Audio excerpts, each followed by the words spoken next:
नमस्कार। बधिरों के लिए खबरों के विशेष बुलेटिन में आपका स्वागत है। इस बुलेटिन में अब तक की ताजा और अहम खबरों के साथ मैं हूं सचिन और खबरों को पेश करेंगी रजनी।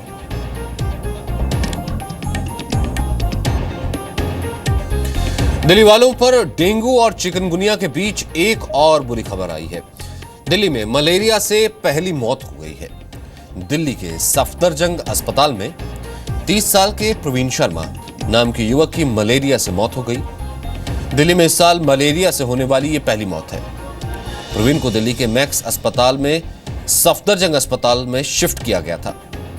इलाज के दौरान प्रवीण की मौत हो गई। आपको बता दें, देश भर में मलेरिया से अब तक 117 मौतें हो चुकी हैं। डेंगू ने दिल्ली में अब तक इस साल 9 जानें ली हैं। भारत में भले ही मच्छरों से होने वाली बीमारियों और मौतों पर लगाम नहीं लग रही हो, लेकिन पड़ोसी देश श्रीलंका ने मलेरिया पर पूरी तरह काबू पा लिया है। श्रीलंका की सरकार ने पूरे देश में मलेरिया के खिलाफ अभियान चलाया है और इस पर काबू पा लिया। श्रीलंका ने इसके लिए अपने नागरिकों से साथ साथ बाहर से आने वाले टूरिस्टों तक चेकअप कराया। मलेरिया के लिए अलग से 24 घंटे का हॉटलाइन भी बनाया और मरीजों की पहचान कर फौरन इलाज की सुविधा मुहैया कराई।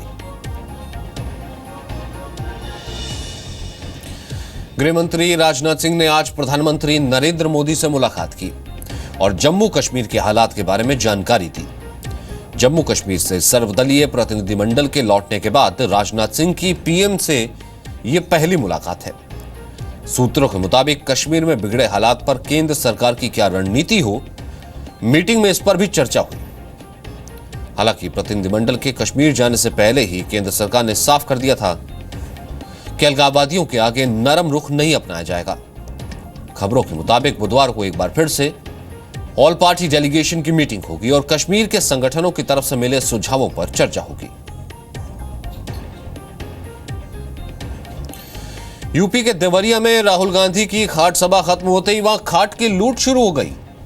जैसे ही राहुल गांधी मंच से रवाना हुए, खाट सभा में मौजूद लोगों में लूट मच गई।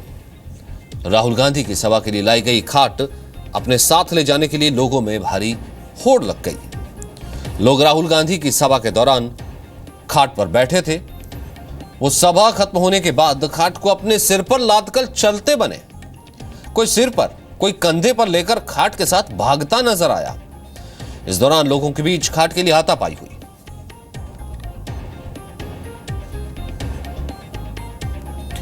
कांग्रेस को फिर से खड़ा करने की कोशिश में आज से राहुल गांधी ने देवरिया से किसान यात्रा की शुरुआत की। देवरिया में खटिया पंचायत के जरिए राहुल ने किसानों से अपनी बात कही। इस मौके पर राहुल ने मोदी सरकार पर निशाना साधा। कांग्रेस उपाध्यक्ष ने कहा कि कांग्रेस की सरकार ना तो प्रदेश में है और ना ही केंद्र में, फिर भी वो किसानों की लड़ाई लड़ेगी। राहुल ने केंद्र पर निशाना साधते हुए कहा कि मोदी सरकार उद्योगपतियों की सरकार है, इसलिए किसानों के कर्ज माफ नहीं किए गए।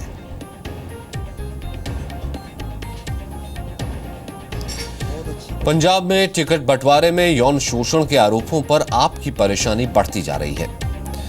पंजाब में पार्टी के संयोजक पद से हटाए गए सुच्चा सिंह छोटेपुर ने दिल्ली के आप विधायक देवेंद्र सहरावत के आरोपों का समर्थन किया। सुच्चा सिंह का कहना है कि उन्हें भी पार्टी में टिकट के बदले गड़बड़ियों की शिकायत मिली थी। सुच्चा सिंह का कहना है कि वो पंजाब चुनाव से पहले सबूत सामने लाएंगे।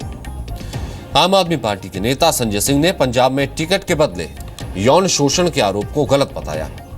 दिल्ली के बिजवासन से आम आदमी पार्टी के विधायक देवेंद्र सहरावत ने पंजाब में टिकट के बदले यौन शोषण का आरोप लगाया था। टिकटों की बांट हुई है तो ऐसे बातें लोगों ने कही है, पैसा लिया है, महिलाओं की बातें भी हुई हैं, मगर जब तक मेरे पास कोई ठोस सबूत नहीं होता तो मैं ऐसे बात नहीं करता। मैंने आपको बोला था कि कुछ लोगों के पास ऐसे है, वो बोलते हैं कि जब इलेक्शन नज़दीक आएगी तब हम नशर करेंगे। तो अब केजरीवाल को पूरी इंक्वायरी करानी चाहिए।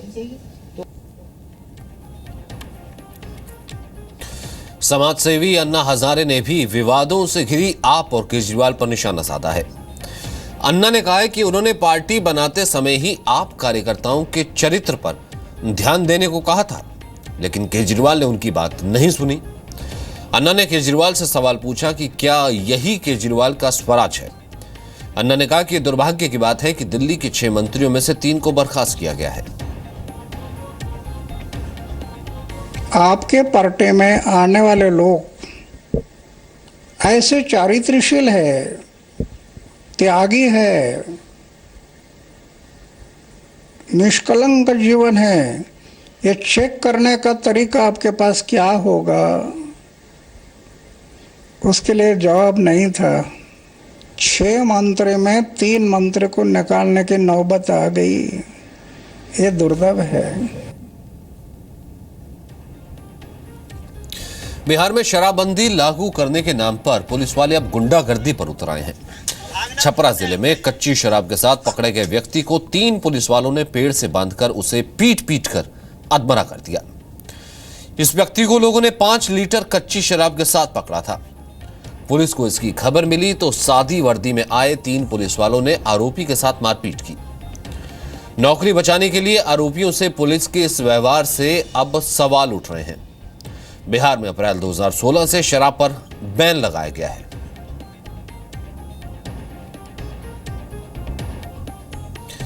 कावेरी जल बंटवारे को लेकर कर्नाटक और तमिलनाडु के बीच विवाद तेज हो गया है।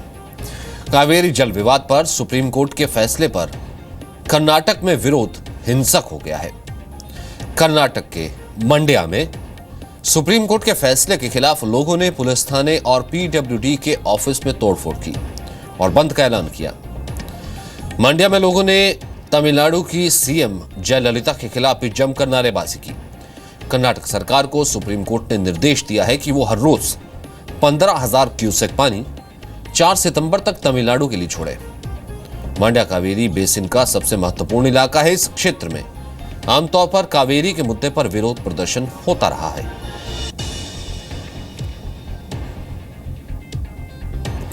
पाकिस्तान ने एक बार फिर से सीजफायर का उल्लंघन किया है। जम्मू के पुंछ सेक्टर में कल रात से ही पाकिस्तान की तरफ से फायरिंग की जा रही है। पाकिस्तान की ओर से भारतीय सेना की 6 पोस्ट को निशाना बनाया गया। पाकिस्तान की ओर से रुक रुक कर मोर्टार भी दागे जा रहे हैं। भारतीय सेना ने भी इस गोलीबारी का जोरदार जवाब दिया। पाकिस्तान की ओर से फायरिंग सुबह तक जारी रही। फायरिंग में किसी के घायल होने की खबर नहीं है। पिछले महीने की 14 अगस्त को भी पुंछ सेक्टर में पाकिस्तान की ओर से सीजफायर का उल्लंघन किया गया।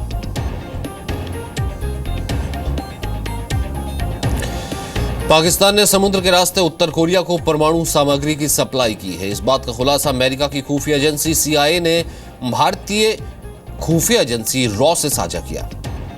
परमाणु सामग्री मोनेल और इनकोनेल की supply Pakistan atomic energy commission ने उत्तर कोरिया को की। पाकिस्तान को चीन की एक कंपनी से परमाणु सामग्री की मदद मिली थी। पाकिस्तान ने कार्गो शिप के जरिए परमाणु सामग्री की तस्करी कराई। CIA ने भारत को समुद्र में सर्विलांस बढ़ाने की सलाह दी है।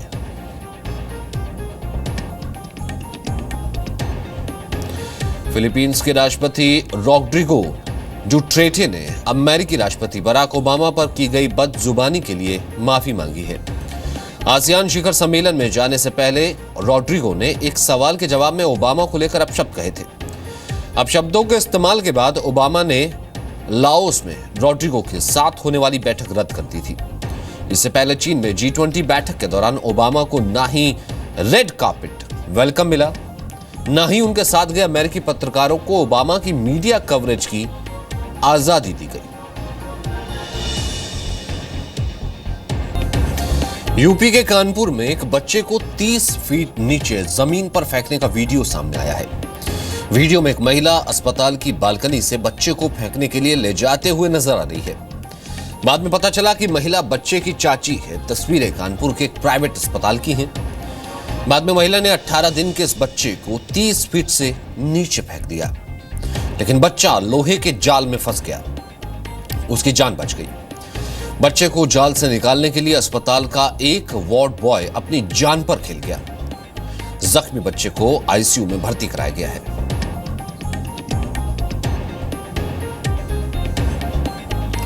MP के मुरैना में टीचर्स डे के मौके पर एक विधायक ने टीचर को जमकर गाली दी। इस मौके पर यहां पर एक कॉलेज में स्मार्टफोन वितरण कार्यक्रम के दौरान MP के दिमनी से BSP विधायक बलवीर दनरोटिया प्रोग्राम को होस्ट कर रहे थे। वो विधायक का नाम लेना भूल गए। इस बात से नाराज होकर विधायक ने टीचर को जमकर भला बुरा कह दिया। बाद में जब शिक्षक ने विधायक से माफी मांगी तब जाकर विधायक का गुस्सा शांत हुआ। इस मौके पर एमपी के उच्च शिक्षा मंत्री जयभान सिंह पवैया और स्वास्थ्य मंत्री उत्तम सिंह भी मौजूद थे और उनकी मौजूदगी में यह गाली गलौज होता रहा। मध्य प्रदेश के इंदौर में लापरवाही का एक बड़ा मामला सामने आया है। इंदौर के एक प्राइवेट हॉस्पिटल के बेसमेंट में लगे एसी के फटने से 10 लोग घायल हो गए। बेसमेंट में भर्ती मरीजों को इलाज किया जा रहा था, तभी अचानक बेसमेंट में लगे एसी का कंप्रेसर फट गया। धमाका इतना तेज था कि बेसमेंट के शीशे टूटकर मरीजों को जा लगे। मरीजों का आरोप है कि धमाके के बाद मदद करने के बजाय अस्पताल प्रशासन के लोग मरीजों को छोड़कर भाग गए। पुलिस और प्रशासनिक अधिकारी अब जांच की बात कर रहे हैं।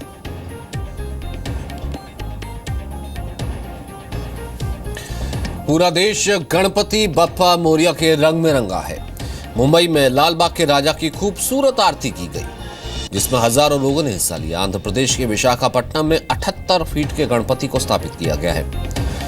माना जा रहा है कि यह देश का सबसे बड़ा गणपति है। काफी तादाद में श्रद्धालु यहां पर गणपति के दर्शनों के लिए पहुंच रहे हैं। वही अलग अलग शहरों में गणपति पंडालों को अलग अलग तरीके से सजाया गया है। कहीं फूलों के गणपति विराजमान हो रहे हैं तो कहीं पर इको फ्रेंडली गणेशा को स्थापित किया जा रहा है। तो बदिरों के लिए समाचार के इस बुलेटिन में आज के लिए बस इतना ही। कल दोपहर 3:30 बजे हम फिर हाजिर होंगे दिन भर की बड़ी और नई खबरों के साथ। नमस्कार।